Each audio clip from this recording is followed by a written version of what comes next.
The chamber was already silent when I walked in.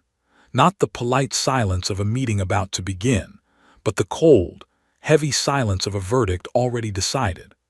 11 alien representatives sat in a half-circle behind a curved obsidian table, and every single one of them was looking at me the way you look at something small that has wandered somewhere it should not be. I did not slow my steps. I did not look at the floor. I was Commander Ambassador Lena Graves, the only human being in a room that smelled like 3 different atmospheres filtered together, and I had exactly one job. Do not let them see that we had nothing. The Kethsorn ambassador spoke first. His name, translated into something my tongue could manage, was Counselor Drev. He had 4 arms, skin the color of old iron, and the kind of patience that only comes from living 400 years. He slid a crystalline document across the table toward me without ceremony or warmth. "The Compact of Subordination," he said, his translator rendering his voice as something between a cello and the sound a mountain makes when it shifts. "Humanity will sign it today. The Council has voted." I picked it up. I read it slowly, even though I had already read every version of this document that our intelligence team had intercepted over the past 6 months. The terms had not changed. Humanity would cap our faster-than-light expansion at our current 12 settled systems. Our military fleet would be reduced to a ceremonial size. Every artificial intelligence project our species was running would be submitted to council review within 90 days. Every research initiative above a certain energy threshold would require prior approval from a council-appointed oversight body. All colonial development plans would need to be filed with the Orendai Administrative Office at least 2 standard years before any work began. It was not a treaty. It was a leash. A very well-worded, formally presented, procedurally ironclad leash. I set the document down carefully, as if it were made of something fragile. "I will need time to review this with my government," I said.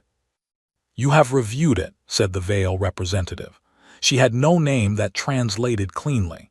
Her people communicated in layered frequencies that our best linguists had been trying to decode for a decade. The voice that came through the translator was flat, precise, and very old. "Your government has reviewed it. This meeting is not for review. It is for signatures." Procedural translation protocols require that any binding document be formally certified through a delegate's home government within a minimum of 72 standard hours, I said, keeping my voice perfectly level.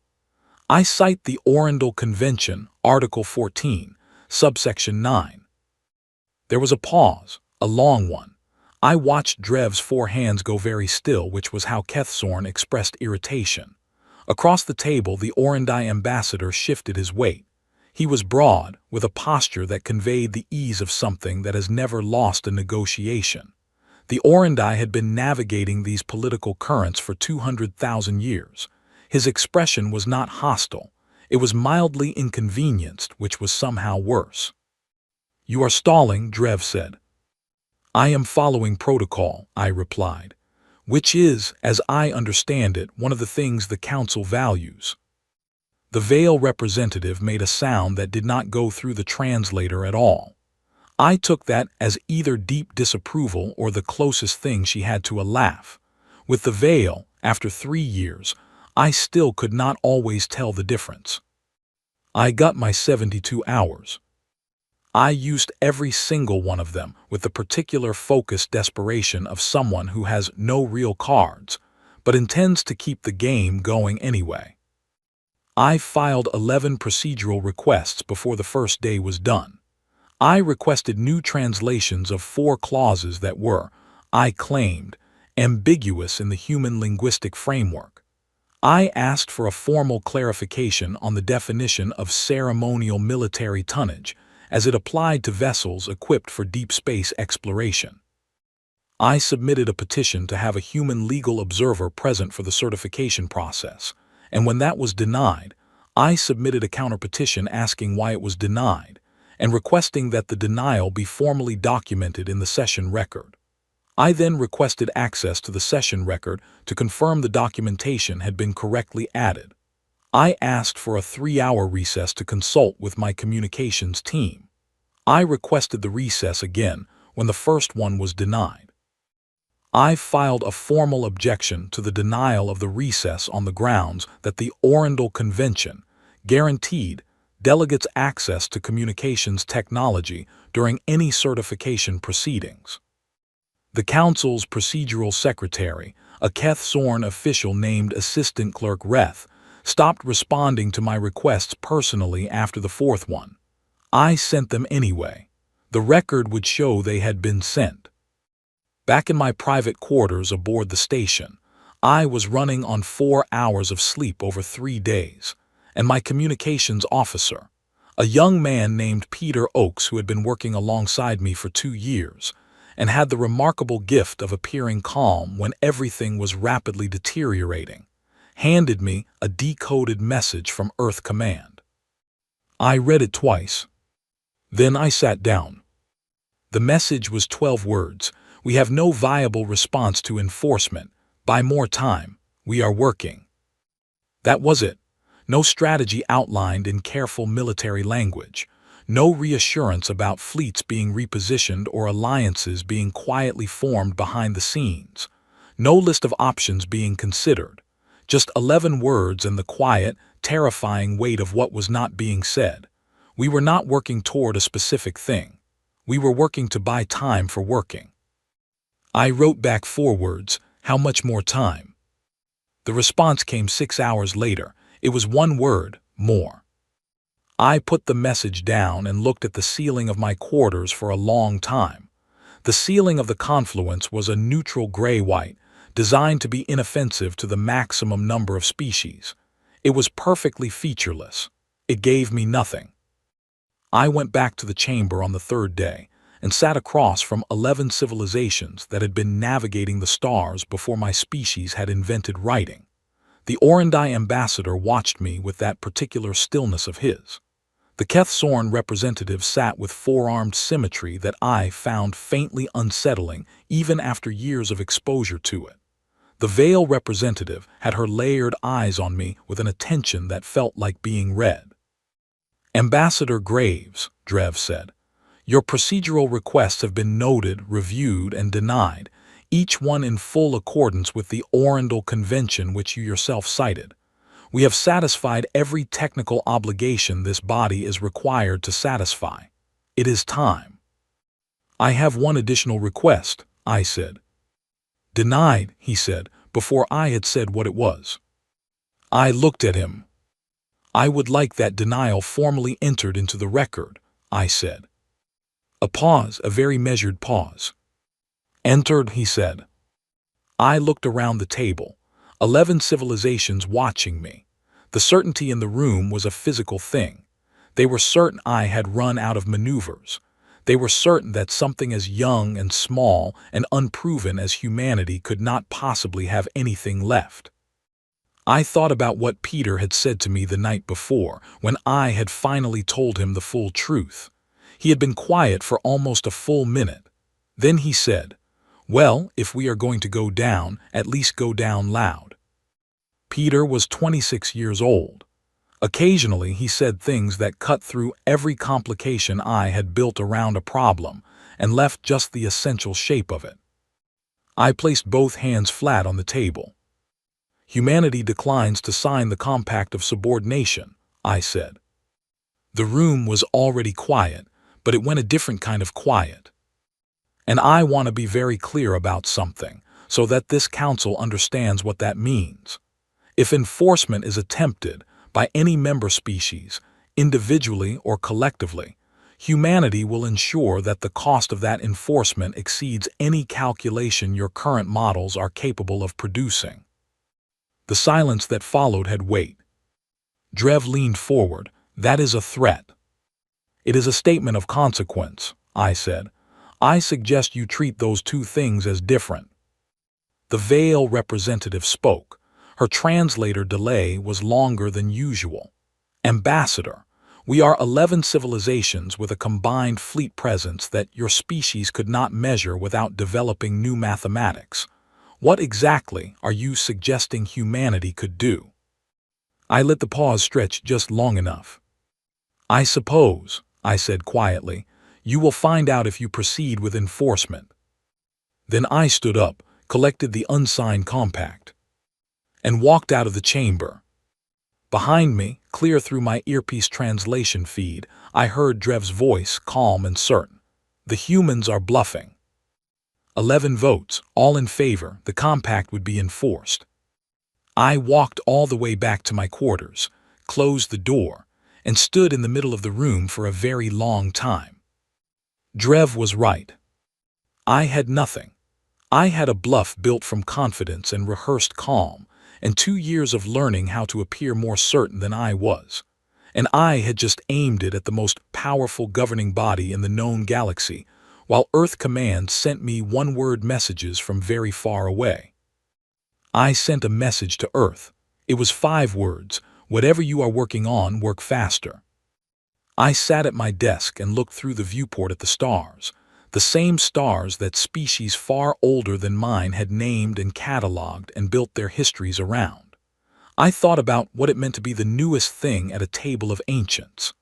I thought about how we had built fires when we were cold and boats when the water rose and rockets when gravity was the last barrier we had not yet cleared.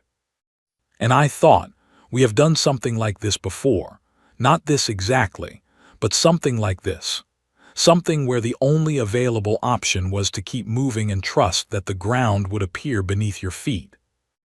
I held on to that. In the dark with the stars watching, I held on to that and did not let it go. The enforcement drones arrived at the edge of the Kepler system 3 weeks after the vote. They were Orendai design, wide flat hexagonal platforms drifting at the boundary of our outermost settled system like quiet warnings. They did not fire. They did not broadcast hostile signals. They were simply present, the way a locked door is present, telling you without any words that something fundamental has changed, and the change is not in your favor. I was not in the Kepler system when they arrived. I was on Earth for the first time in 8 months, having been transported back through a series of formal protocols that the Council had allowed, because removing me from the station while enforcement began suited them. It kept the principal human voice off the floor while the drones moved into position. It was a neat piece of procedural maneuvering, and I had to acknowledge privately that it was well done. Earth looked the same as it always looked when I returned from long distances, large and green and full of weather, and the particular beautiful chaos of a planet that was still very much alive and had no interest in waiting for you while you were away. I did not stop to appreciate it. I was met at the transport pad by 2 people in civilian clothes who put me in a vehicle without explaining our destination, and we drove for 4 hours into country that became progressively colder and more empty until the vehicle stopped at a gate in a fence that had no signs on it at all. The facility on the other side of that gate had no name on any official government document I had ever seen. The people who worked there held job titles that described positions in other departments, jobs they technically still maintained on paper, budgets filed under headings like atmospheric modeling research and theoretical propulsion dynamics. And in one case that I later learned about and found genuinely funny, experimental meteorology. The mountain that housed it was cold, and the corridors inside it were lit with pale, even light, the light of places that have never had any reason to think about the sun. A man named Dr. Colin Farr met me at the 4th security checkpoint. He was 53, lean and unhurried, with a face that had clearly been young once and had become entirely comfortable with no longer being so. He carried a tablet in one hand and a paper notebook in the other, which struck me as an unusual combination for someone working in a facility that did not officially exist. He extended his free hand and shook mine with the firm grip of someone who had spent years working with his hands before he started working primarily with his mind. "Ambassador Graves," he said, "thank you for coming quickly." I was told it was important, I said. That is one word for it, he said, and led me into the mountain. What followed was 4 hours that I have thought about almost every day since, not because the science was beyond me, though it frequently was, not because of the size of what was shown to me, though that was extraordinary enough.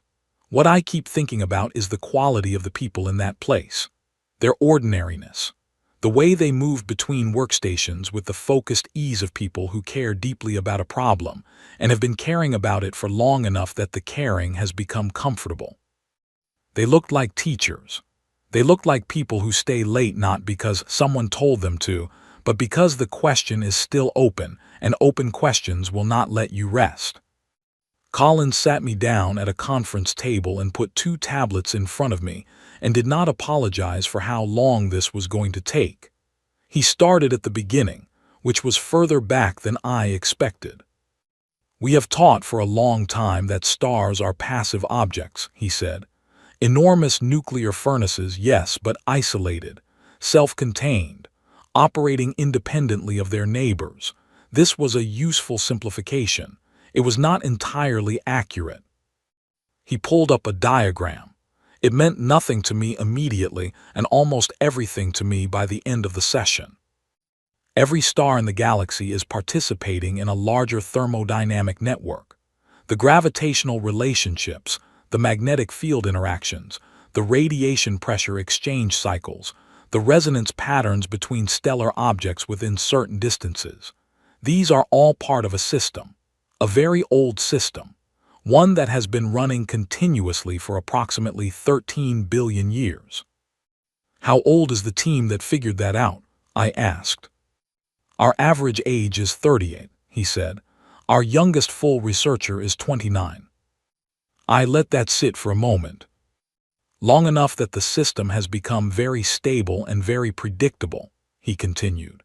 And predictable systems have leverage points, places where a precise input produces an effect far larger than the input itself would suggest. We discovered ours during a study of binary star magnetic field interactions.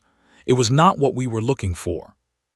In fact, it was a result we spent 8 months trying to explain away, because it was so far outside what our models predicted that our first assumption was that we had made an error somewhere. But you had not, I said. We had not.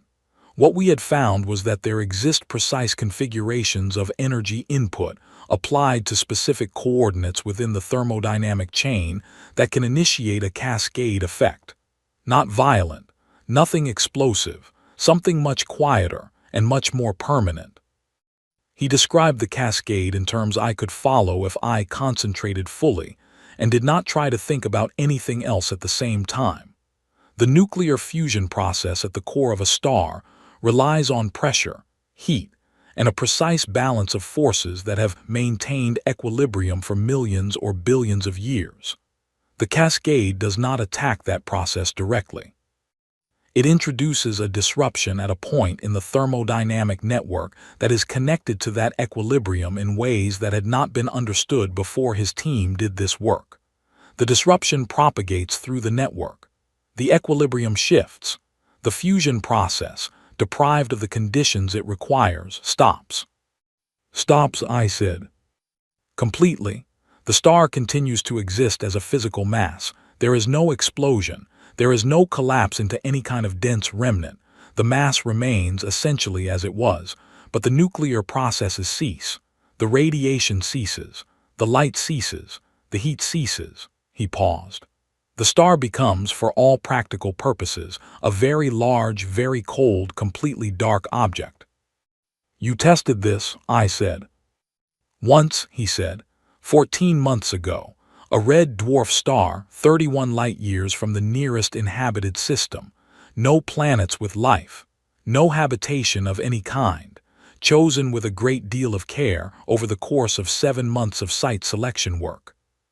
And it went dark in 6 hours and 14 minutes, he said.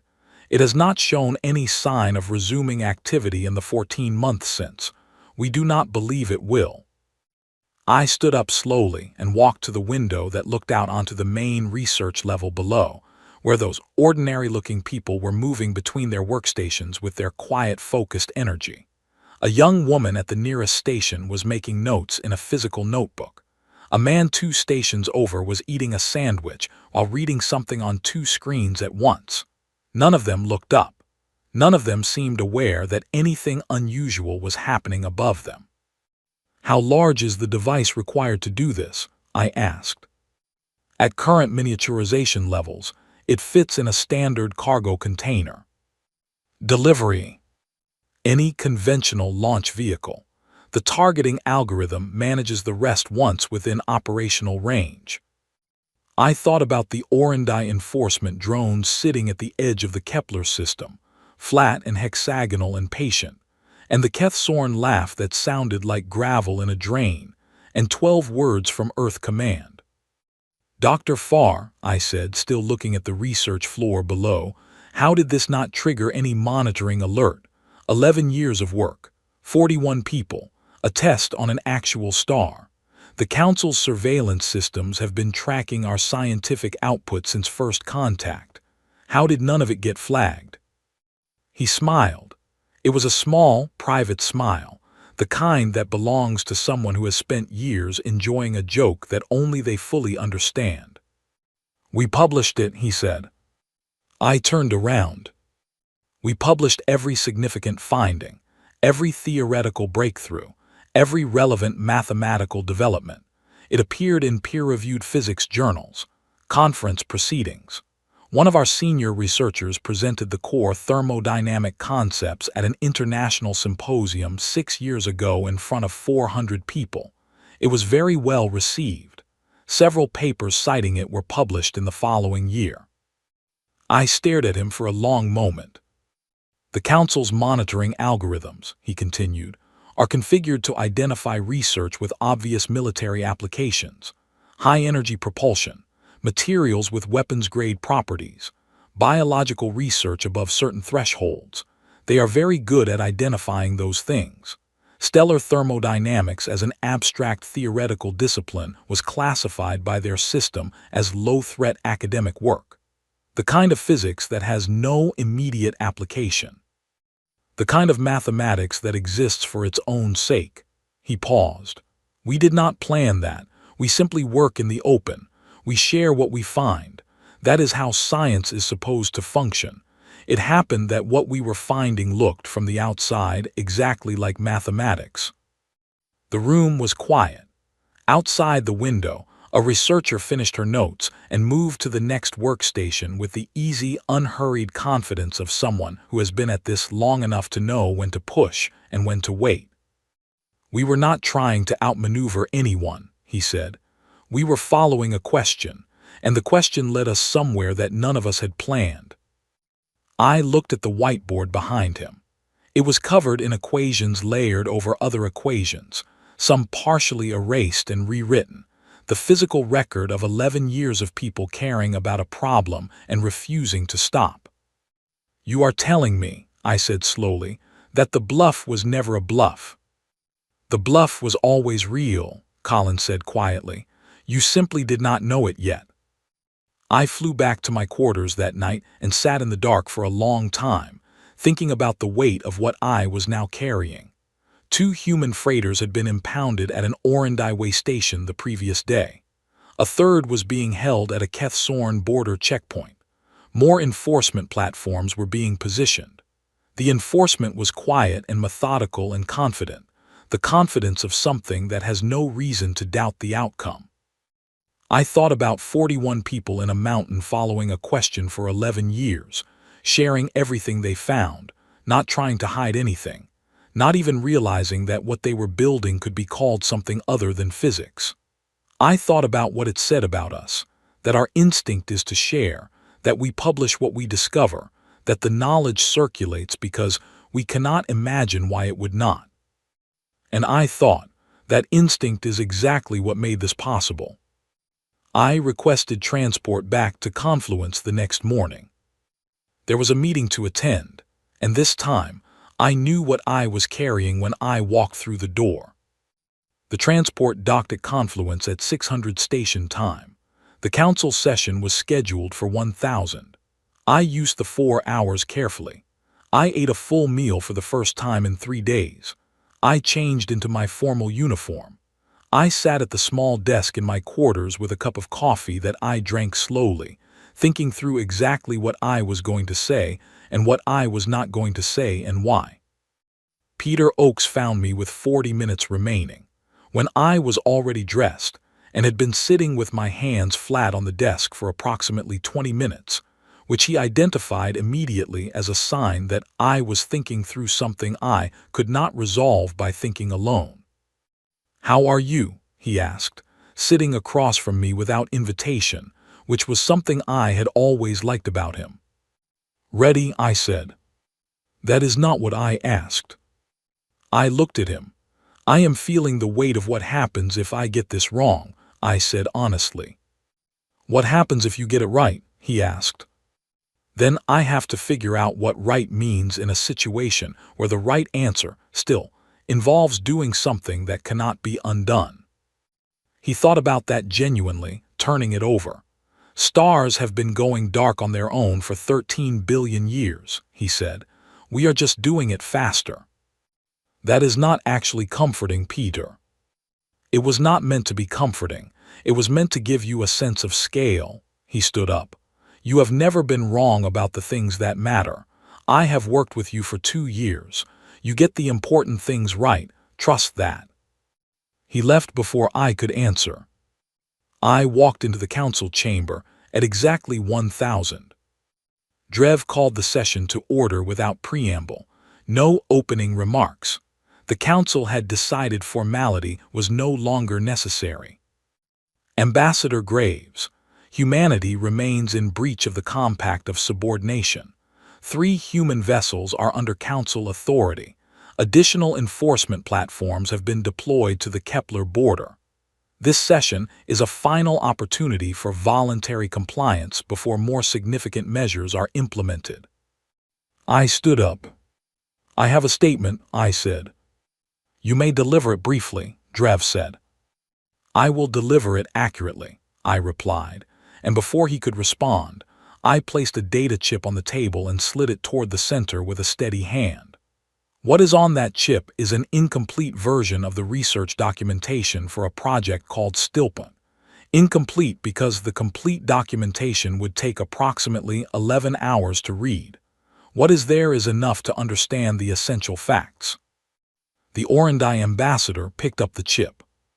"What this represents," I continued, "is a technology developed by human scientists over 11 years, published openly in peer-reviewed academic journals, which enables the precise interruption of stellar nuclear fusion.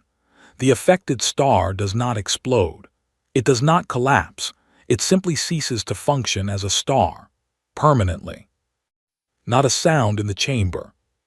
"We have tested it once," I said. "A red dwarf star, 31 light-years from the nearest inhabited system. In 6 hours and 14 minutes it went dark. In 14 months since that test, it has shown no sign of resuming activity." Still nothing. 11 civilizations completely still. "I am not here to threaten this council," I said. "I am here because I believe that honesty, even when uncomfortable, produces better outcomes than its alternatives. 3 weeks ago I told you that enforcement would cost more than your models could calculate. I was not performing confidence. I did not know the full scope of what I was saying at that moment, but it was true. It is still true." I looked around the table at each representative in turn. "I am giving this council one final opportunity to withdraw the compact, release our vessels, and enter into new negotiations on terms that recognize human sovereignty. If that offer is declined, I will authorize a demonstration. It will be conducted with the same care that characterized our initial test. No inhabited system. Nothing that creates harm beyond what is absolutely necessary to make the situation clear." I paused. "I would very much prefer not to authorize it." The silence that followed was entirely different from any silence this chamber had produced before. This was not the silence of things unimpressed. This was the silence of things recalculating. Drev looked at the data chip. His four hands had gone to an arrangement I had never seen before, and I realized after a moment that it was because I had never before seen him without a protocol to follow. "Ambassador," he said, and his voice was different, still controlled, but different. "Are you claiming that humanity can extinguish a star?" "I am claiming that humanity has done it once, has documentation of having done it, and has the capability to do it again," I said. "Yes." I sat down. "I recommend you read what is on that chip before this session continues." The session recessed. It was supposed to last 1 hour. It lasted 4. I went back to my quarters and wrote in my private journal, "I authorized a demonstration before this session, not through the official channel, through Colin directly. The star will go dark in approximately 36 hours. I do not know if that was the right call. I know it was an honest one." I closed the journal. I made tea. I looked at the stars.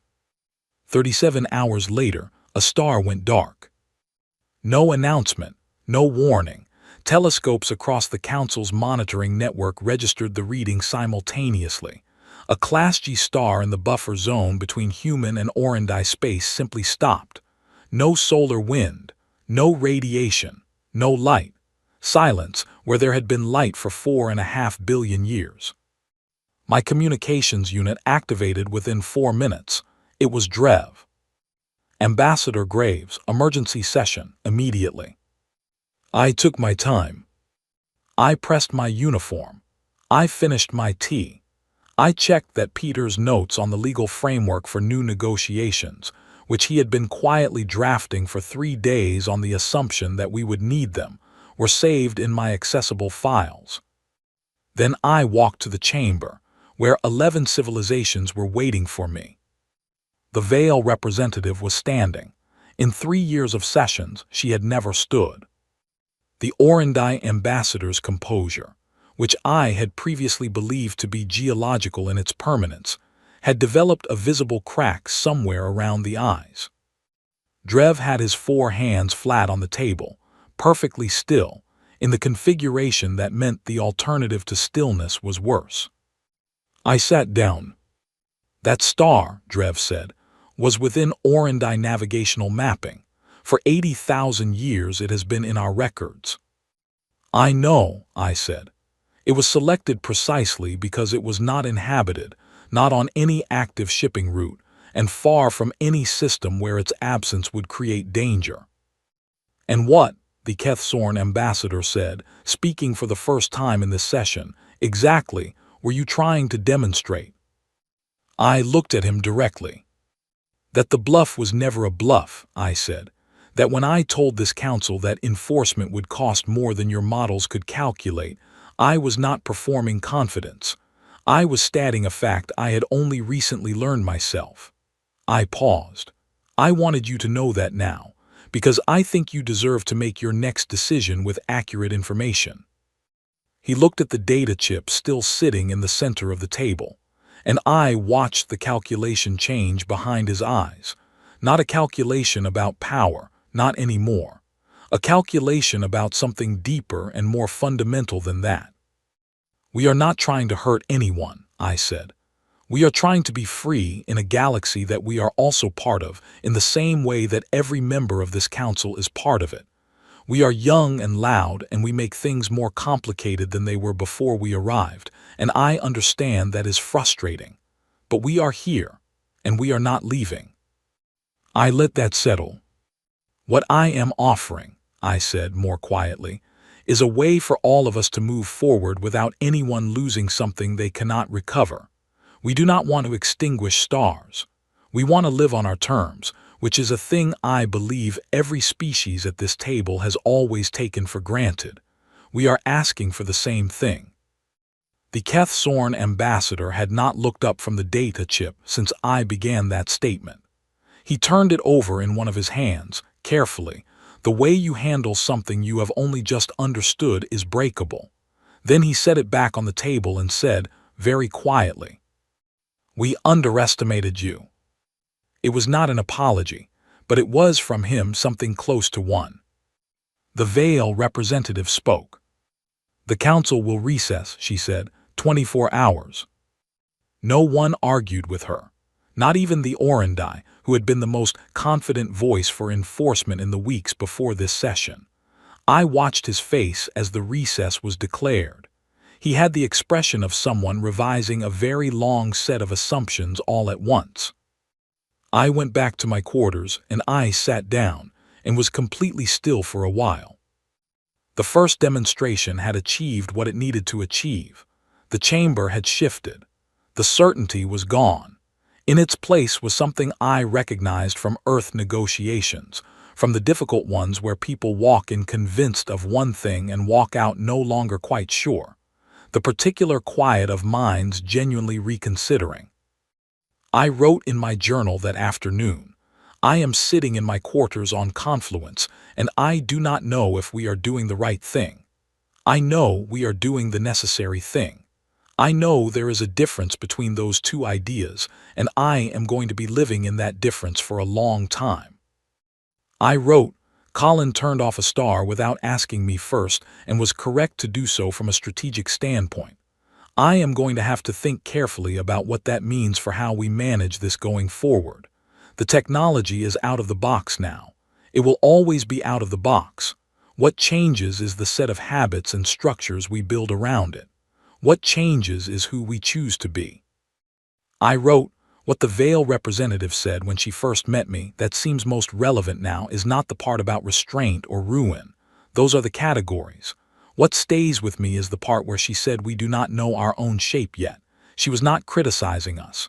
She was pointing at something real. We arrived at this capability without planning for it.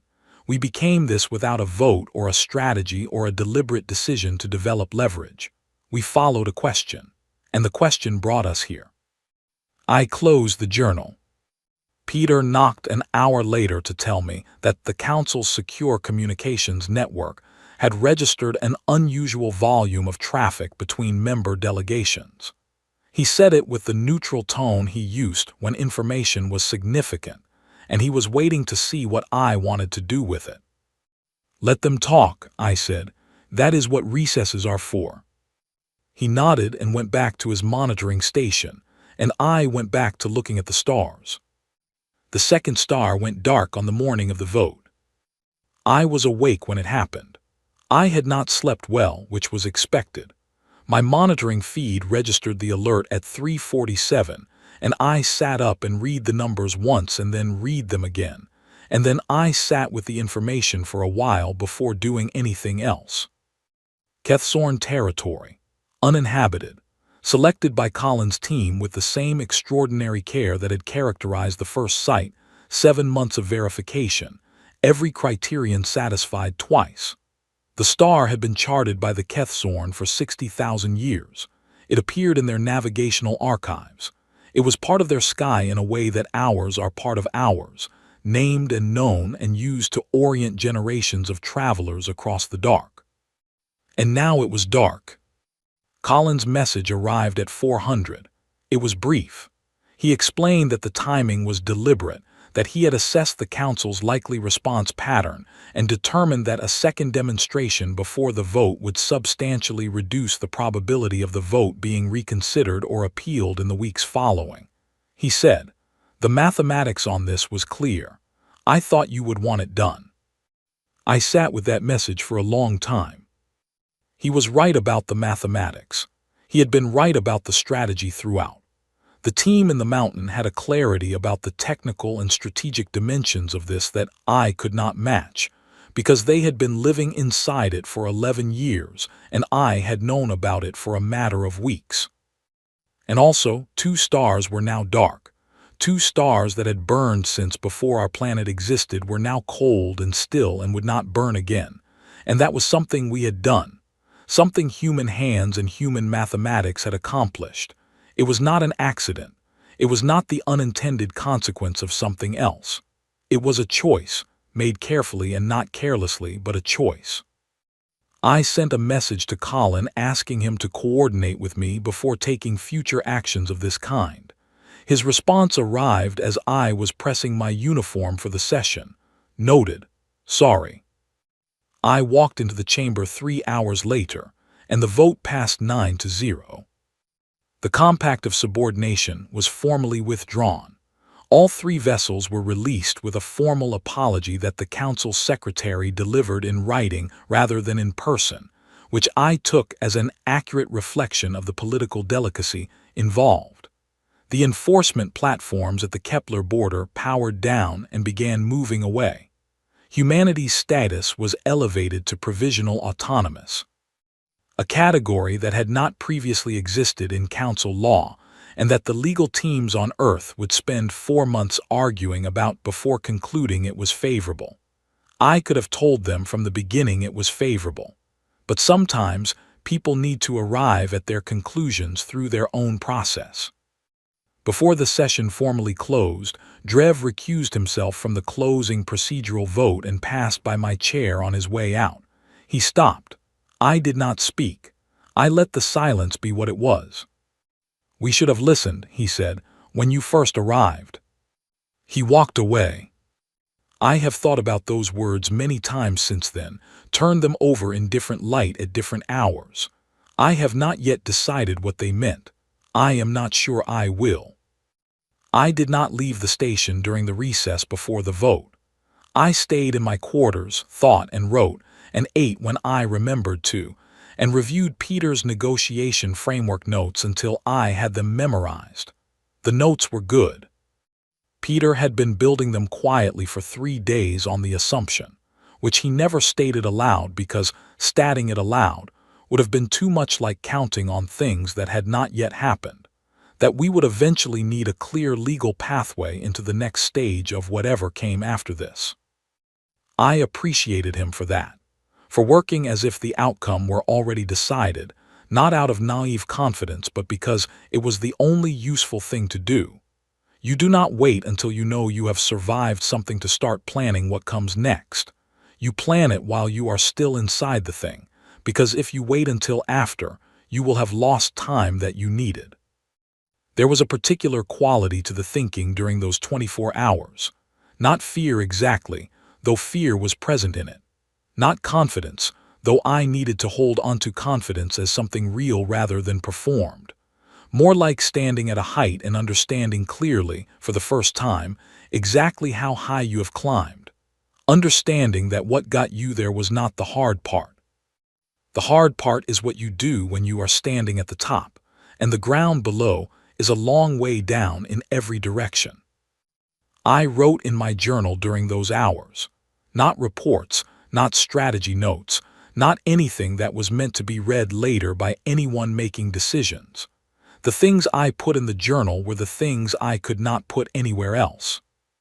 I wrote about Colin Farr, about the mountain and the 41 people and the 11 years of work that had looked from the outside exactly like mathematics. I kept returning to that, the openness of it, the fact that we had not tried to hide anything, had not even considered hiding it because sharing is what we do. Our science circulates. Our findings move from lab to journal to conference to the next lab. That circulation is not naive. It is deliberate. It is how we build things that no single person could plan, by putting the pieces where other people can reach them. And the irony was not lost on me, sitting in my quarters on a station orbiting a distant star, that the thing that had given us real leverage in the most consequential negotiation our species had ever faced was a direct product of that openness. The council's surveillance had missed it because it was sitting in plain sight, in journals, in conference talks, in the kind of place that says implicitly, "This is not a secret, this is just knowledge, take it and use it." I thought about what that meant, about whether it was luck or whether it was something structural about who we are, something that we should understand better now that we could see the shape of the outcome. At hour 19, the Vale representative's aide knocked on my door. It was an unusual thing. The aide was young by Vale standards, which meant she was approximately 120 years old, and she delivered the request in person rather than through the station's communication system, which was how you indicated that something was sensitive enough to leave no automated record of. I looked at Peter when the aide had gone. He looked back at me with the expression he used when he was processing something significant without yet having the information required to know what it signified. "Go," he said, "I will be here." The small conference room was 2 corridors from my quarters. It was a neutral space, one of several on the station that existed for conversations that did not belong in the formal chambers. It was furnished simply: a table, chairs designed to accommodate a range of biological configurations, and nothing on the walls. It was, by design, a room that imposed nothing on the people meeting in it. She was already there when I arrived. No recording equipment, no aids. She stood near the far wall, and when I came in, she turned and regarded me with those eyes that had no human equivalent, large and layered and the color of very deep water, and she said without any preamble at all, "I want to tell you something that is not part of the official record." "All right," I said. I sat. She remained standing. I had learned enough veiled nonverbal communication over 3 years to understand that standing while a guest sits is a gesture of service rather than authority. She was offering something, and she wanted to be clear that it was an offering. "In our oldest historical archive," she began, and her translator gave the words the careful measured quality of something that has been preserved for a very long time, "there is a concept that does not map neatly to any language we have encountered at this table. The closest translation in your language would be the threshold species." I waited. "Every few 100,000 years," she continued, "a species arrives at the council table that is different in kind, not merely in degree, from what came before, not necessarily more powerful, not necessarily more intelligent, different in the way that changes what is possible. The galaxy's understanding of its own nature shifts because of their presence. In our records, stretching back approximately 2 million years, this has happened 3 times before your species arrived. Each of those species," she said, "reached a point that I believe you have reached now, a threshold, a moment at which what they were capable of exceeded any prior framework for managing it. At that point, the choice that faces them becomes very simple in the way that the most important choices are always simple: restraint or ruin." "And the ones who chose ruin," I said. "They are not in our records anymore," she said. "Not because we removed them, because they erased themselves." The room was quiet. Outside, somewhere in the station systems, a ventilation unit cycled on and ran for a moment and then stopped. "I am not saying this as a threat," she said. "The council does not direct me in private meetings.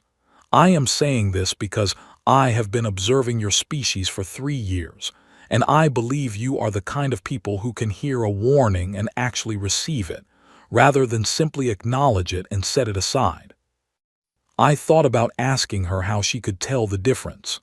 I decided not to, because the question would have been deflection, and she had not come here for deflection.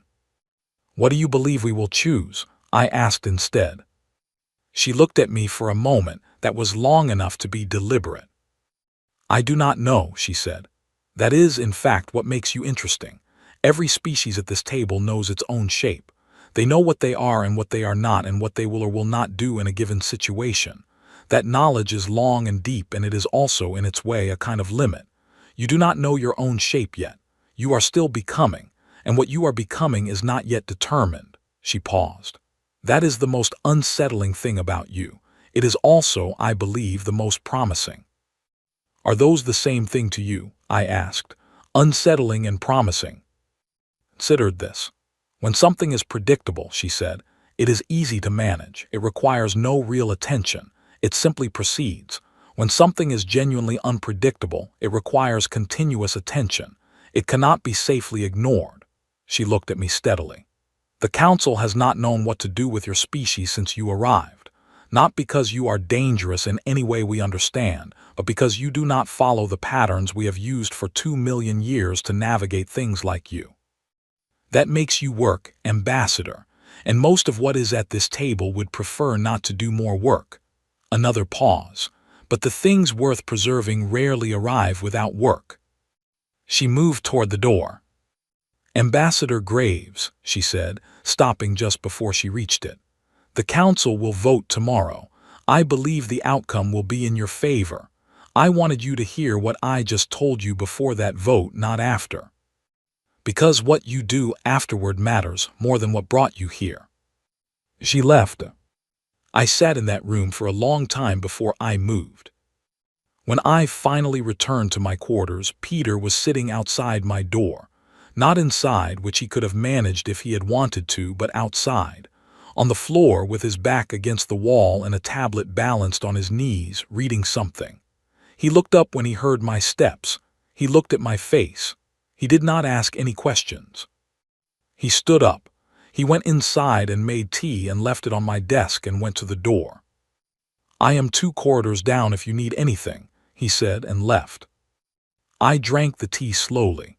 I sat with everything she had said, and I did not try to make it smaller than it was or more manageable than it felt. I let it sit at full size, the threshold species, the choice that would not go away, the observation that we were still becoming and that what we became was not yet determined. These were not comforting things, but they were honest things. And I had decided some time ago that honest things, even the uncomfortable ones, were worth more than comfortable things that were not quite true. The vote the next morning passed 9-0, 2 abstentions, no vote against. The compact of subordination was formally withdrawn from the record. All 3 impounded vessels were released within the hour, with a formal apology from the council secretary that I suspected had required a lengthy internal discussion to produce. The enforcement platforms at the Kepler border powered down and began moving away.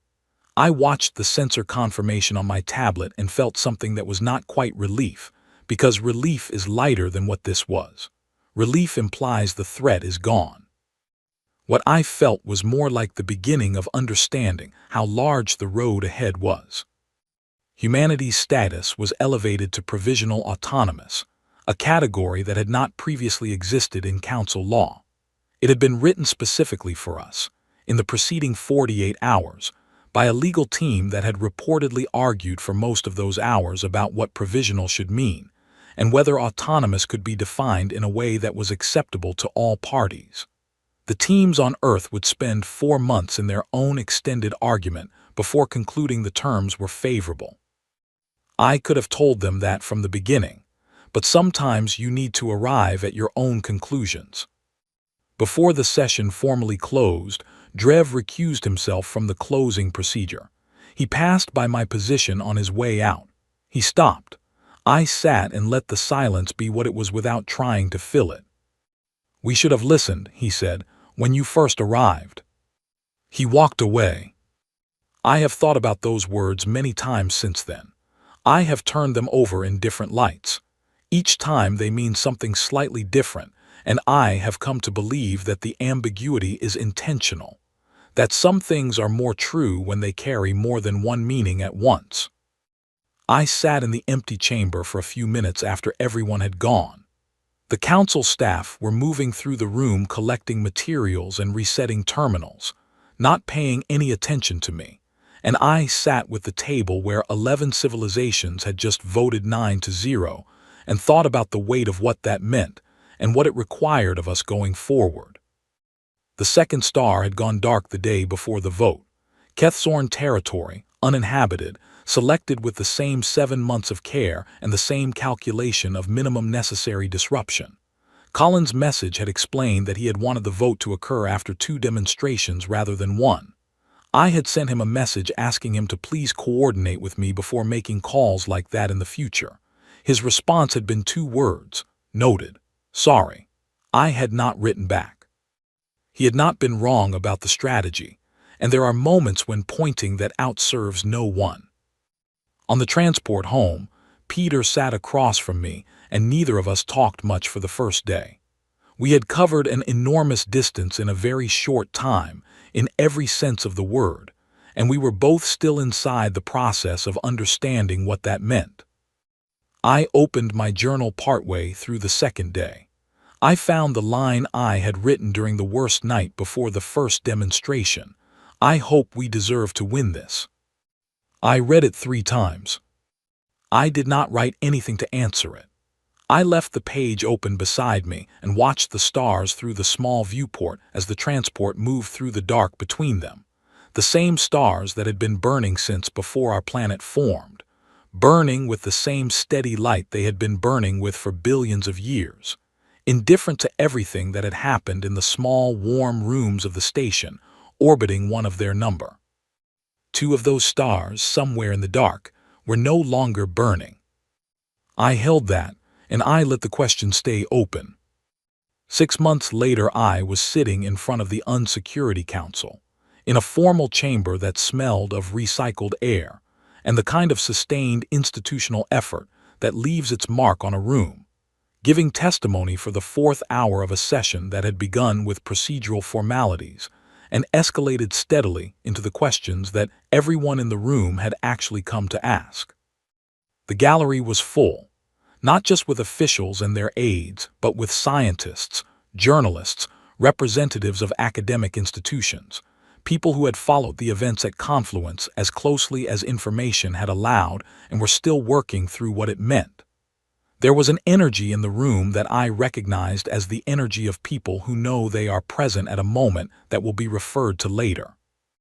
I had answered questions about the stillpent technology and its origins, about how 11 years of research had been published openly in journals accessible to anyone, and had gone completely undetected by the most sophisticated monitoring system in the known galaxy, about Dr. Colin Farr and his team of 41 people, who had spent 11 years following a question in a mountain, and had not, until relatively late, fully understood what the question had been leading toward. About the authorization of the demonstrations, which I discussed honestly and completely, including the parts of the timeline that reflected imperfectly on my coordination with the research team. I had answered questions about the council sessions, about the compact and the vote and the days in between when I had no idea what we were going to do, and sent one-word messages to Earth and received one-word messages back. I told them about Peter Oakes and his clarity. I told them about the Vale representative and what she had said in the private meeting, which I had decided to share fully because I believed that information belonged to everyone making decisions about our future, not just to me. A senator named Eleanor Cross, who had been on the council's oversight committee for 17 years and had the kind of face that has survived a great many difficult things with its clarity intact, asked me during the 3rd hour about the 2 stars that were now dark. "Ambassador Graves," she said, "can you tell us whether those stars will ever shine again?" "No," I said, "not with certainty. Dr. Farr's team has begun preliminary work on the theoretical conditions under which the cascade might be reversible. The work is very early. The probability of a near-term breakthrough is low. I want to be honest about that." I paused. "The 2 stars may be permanently dark. We do not know yet. And that uncertainty is something this body, and every body like it, should factor into every decision we make about this technology going forward." She nodded slowly. "Do you regret it?" she asked. I had been waiting for that question too. "I regret that it was necessary," I said. "I do not believe there was a path to the outcome we needed that did not involve that demonstration. I have thought about it a great deal. I keep arriving at the same conclusion. But the conclusion being correct does not mean there is nothing to regret about the situation that made it necessary." I paused. "I think that is an important distinction. We can be right about what we chose while still wishing that the choice had not existed." Senator Cross was quiet for a moment. Then she said, "That is a more honest answer than this committee usually receives." "I have found that honesty produces better outcomes," I said, "even when it is uncomfortable, sometimes especially then." The final question came from Senator Robert Collier, who had been asking difficult questions in formal rooms for 30 years and had stopped being surprised by the answers, but not by the questioners. He leaned forward in the 4th hour and said, "Ambassador Graves, I want to ask you something very directly. Is it within humanity's capability to use this technology against an inhabited system? And in your judgment, would we?" I paused. Not because I was uncertain. I paused because the answer was yes, and the word yes spoken in that room on that record would travel further and into more context than almost anything I had ever said, and I wanted to be certain I understood what I was carrying when I said it. Yes, I said. It is a capability we have. The physics does not distinguish between inhabited and uninhabited stars. The choice to target only uninhabited stars is ours, made consistently and with great care, but it is a choice, not a technical limitation. The room was quiet. I want to be very precise about something, I said. That capability exists. It cannot be made to not exist. The mathematics is published in journals accessible to anyone. The knowledge cannot be recalled. What can be managed is what we choose to do with it, and that is a question that this body and every body like it and every decision-making institution our species has needs to engage with continuously. Not once. Continuously. It is not a question you answer once in a session and move past. Senator Collier looked at me steadily. And in your judgment, Ambassador, can we be trusted with it? I thought about the Vale representative standing in the small conference room with her ancient eyes and her ancient warning. I thought about 41 people in a mountain who had followed a question for 11 years and arrived somewhere none of them had planned. I thought about the two stars now dark, that had been burning since before our solar system formed, that would never burn again. I thought about Peter Oakes at 26 saying go down loud, which was not wisdom exactly, but was something adjacent to it, something about choosing how you face things when you have no other choices left. I think we are trying to be worthy of it, I said. That is the honest answer. I think we are a young species with capability that arrived faster than our wisdom has, and I think we are aware of the gap between those two things, and I think we are working hard to close it. But I cannot tell you we have arrived at that destination. I can only tell you that we are genuinely, seriously, with full awareness of what is at stake, trying to get there. Senator Collier was quiet for a moment. That is a more honest answer than I expected, he said. I have found, I said, that honest answers tend to produce better outcomes than the alternative, even when they are harder to give. The session closed an hour later. I walked out into a corridor and sat on a bench outside the chamber doors and did not move for about 10 minutes. The building was moving around me, people heading to other meetings about other things, the ordinary machinery of governance turning over as it always did. Peter appeared from somewhere with water. He sat beside me and said nothing until I spoke. How do you think it went? I asked. Honestly, always. I think you said true things clearly, he said. I think that is the best you can do in a room like that. It does not feel like enough. It rarely does, he said. That is not the same as it not being enough. I drank the water. The corridor was full of people going somewhere, the ordinary business of a planet that had just renegotiated its position in the galaxy, and was now trying to figure out what that meant in practice. I got home in the late afternoon of the following day, taking a civilian transport for the first time in over a year.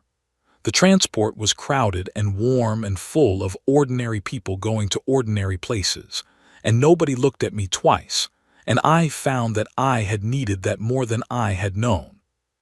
The house had been looked after while I was away, and the garden had grown wild, which was an improvement in my opinion. I walked through the room slowly, reacquainting myself with the quality of light in each space, the particular angle of afternoon through the kitchen window, the sound the old floorboards made in the hallway. I made tea. I sat at the kitchen table. I looked at the garden. Colin had sent 3 messages over the past week about the restoration project. A small team believed, tentatively, that the cascade might theoretically be reversible under conditions not yet achieved. The work was early and the probability of success was not something he was willing to estimate, which told me it was low. The 2 dark stars sat in their places in the dark like questions that might not have answers, or might have answers we would need a very long time to reach. I thought about the 41 people who had spent 11 years following a problem because the problem was interesting. They had not been building a weapon. They had been doing science the way science is supposed to be done, openly, sharing everything, building on each other's work, publishing results so that other people could check and challenge and extend them.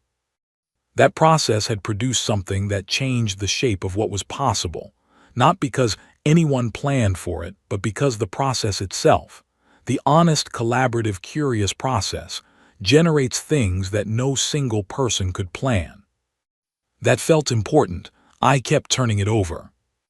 I opened my journal at the kitchen table, with the afternoon light coming through the window and the wild garden visible through the glass. I wrote for a long time. I wrote about the Stilpent files, locked now in a facility on the lunar far side under a joint committee framework that both sides had found unsatisfying, which I continued to believe was a sign that it was approximately correct. I wrote about the council, which was different now in ways that were difficult to quantify but real. Not reformed, not friendly, but different. The underlying understanding of what humanity was had shifted, and that shift was permanent even if everything else remained negotiable. I wrote about Drev's words in the corridor. "We should have listened when you first arrived."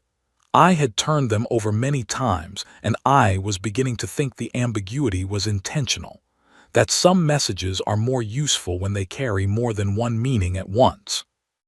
I wrote about the Veil representative's warning, about the threshold species and the choice between restraint and ruin, and the fact that the choice would not go away. Each generation would face it in the form appropriate to what they knew and what they could do.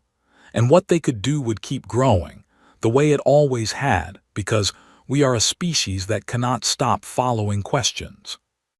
I wrote, what we can do is decide what kind of questions we ask, what we pursue, what we share and why and with whom. We can decide to be the kind of species that publishes what it finds, that trusts that other people can handle the truth, that believes the open circulation of knowledge produces better outcomes than the careful hoarding of it. That decision will not protect us from everything. It might produce more situations like this one, but I think it is who we are. I think the Veil representative was right that we do not know our own shape yet, but I think the openness is part of the shape. The willingness to follow questions wherever they lead and to show the work is part of the shape. I put the journal down and finished my tea and went outside. The evening air was cool and smelled of green things and the particular freshness that comes after rain. And I stood on the grass in the garden and looked up through the branches of the large tree at the sky above it, which was darkening from blue to deep blue to the first suggestion of black at the very edges, where the stars were becoming visible one by one. Not all of them. You can never see all of them from a garden, but enough. Enough to feel the scale of what was out there, the billions of years of burning that had been going on before our planet formed and would continue long after everything we had ever recorded about ourselves had dissolved into background noise. Enough to feel small in the clarifying way, the kind of small that reminds you that what you are part of is much larger than yourself, that there is more to protect than your own position, and more at stake than any single negotiation or demonstration or vote. Two of those stars, somewhere in the dark, had gone cold. They had burned for billions of years, and now they were dark, and that was something we had done, and there was no version of the future in which that became untrue. We would carry that. Every generation after us would carry it. It was part of our history now, built in permanently alongside the fires and the boats and the rockets. I stood with that for a while. I stood with all of it, the weight of what we had done and the weight of what we still had to become. I did not try to make them sit comfortably together. Because they did not sit comfortably together, and forcing them to would have been a kind of dishonesty. I let them both be present. I let them both be heavy. Then I went inside. I made another cup of tea. I sat at the kitchen table and picked up my journal again and looked at the open page, at the line I had written 6 months ago on a transport in the dark. I hope we deserve to win this. I read it again. I still did not have a clean answer, but I was beginning to understand that the absence of a clean answer was not a failure. Some questions are meant to stay open. Some things you carry not because you have resolved them, but because the resolution is still being built, one decision at a time, by people doing the best they can with what they know. I turned to a fresh page. At the top of it I wrote, Proposal for Joint Human Council Research Initiative, Phase 1, Conditions for Cascade Reversal. Then I started writing. Because the work was not done. It was never going to be done. We had turned off 2 stars, and we were going to spend a very long time figuring out whether we could turn them back on, and the work of figuring that out would take us places we had not yet imagined, and we would publish everything we found, and share it with anyone willing to read it, and follow the questions wherever they led. That was who we were. That was the shape of us, young and loud and uncertain and relentlessly, incurably curious. The galaxy had called our bluff, and then the stars had started dying. Now we had to figure out how to be the species that comes after that. The species that holds that capability and chooses, every single day, what to do with it. We were just getting started. And the galaxy, whether it was ready or not, was going to have to make room.